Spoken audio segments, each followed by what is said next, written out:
ग्राम पंचायत रूपपुर के ग्राम रूपपुर में बुद्ध विहार के परिसर में जितने हमारे गार्जियन, छात्र, नौजवान, हमारी छात्राएं, बच्चियां, सबको मैं इस झंडे के नीचे सलामी देते हुए सबका मैं अभिनंदन करता हूं। आज 15 अगस्त है, सभी लोग जानते हैं। आज ही के दिन मेरा देश आज़ाद हुआ था और इस राष्ट्रीय त्यौहार को कभी भूलना नहीं चाहिए। हमें यह भूलना नहीं चाहिए। यह झंडा जो है बहुत कुर्बानी के बाद, बहुत मेहनत परिश्रम करने के बाद, बहुत लोगों को जान देना पड़ा।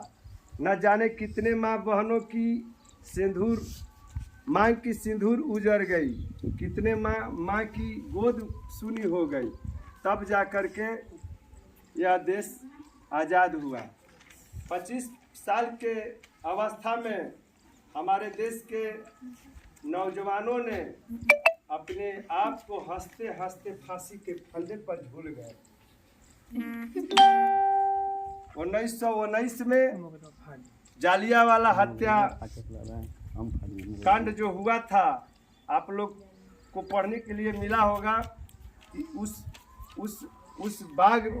महल में एक ही दरवाज़ा था, निकलने वाला भी और घुसने वाला भी। और जब हमारे भारत के लोग उसमें सभा कर रहे थे तो जब पता चला अंग्रेजी शासन को कि नहीं, उसमें वो लोग अपना बना रहे हैं योजना हम लोग को मारने के लिए, तो मेन दरवाजे से ही घुस गया और ताबड़तोड़ गोली चलाना शुरू कर दिए। जिस कहने का मतलब उसमें जितने लोग थे सबको मार के मौत के घाट उतार दिया गया।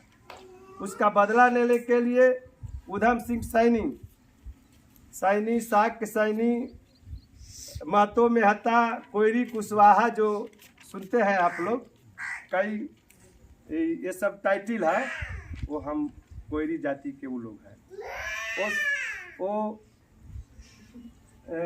उधम सिंह सैनी ने जनरल डायर के ऊपर लंदन में जा कर के और कसम खाए थे और लंदन में जा कर के उनको गोली मार करके आए। वैसे महान पुरुष को हमारे समाज के लोग, पढ़े लिखे, हमारे समाज में बहुत अच्छे अच्छे पोस्ट पर हैं, पढ़े लिखे हैं, समझदार हैं, बुद्धिमान हैं, उनको याद नहीं करते हैं।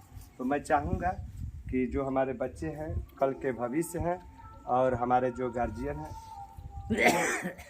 उधम सिंह सैनी को भी याद करना चाहिए। आपका भाई है, आपका बेटा है, आपके खून है, उसको याद करना चाहिए। जिस तरह से हम लोग चंद्रशेखर आज़ाद को, सुभाष चंद्र बोस को, पंडित जवाहरलाल नेहरू को, महात्मा गांधी को याद करते हैं, उसी तरह से उधम सिंह सैनी को भी हमें याद करने की ज़रूरत है।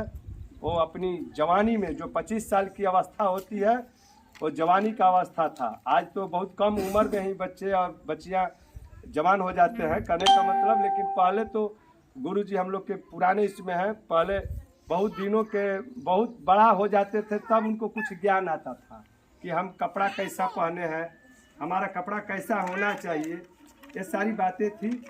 तो उधम सिंह सैनी भी उसमें का एक आपका पूर्वज कहिए, इसलिए कि बहुत दिनों के बाद का हो गया, तो हम लोग के पूर्वज हैं, हम लोग के ब्लड हैं, उनको भी याद करना चाहिए।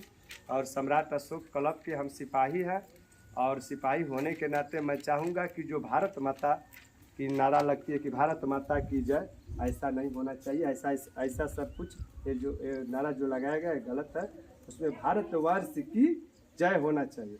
जब भारत माता कही जाती है तो हमें बहुत तकलीफ होती है। जब भारत हमारी माता है तो हमारा बाप कौन होगा, सवाल यह पैदा होता है।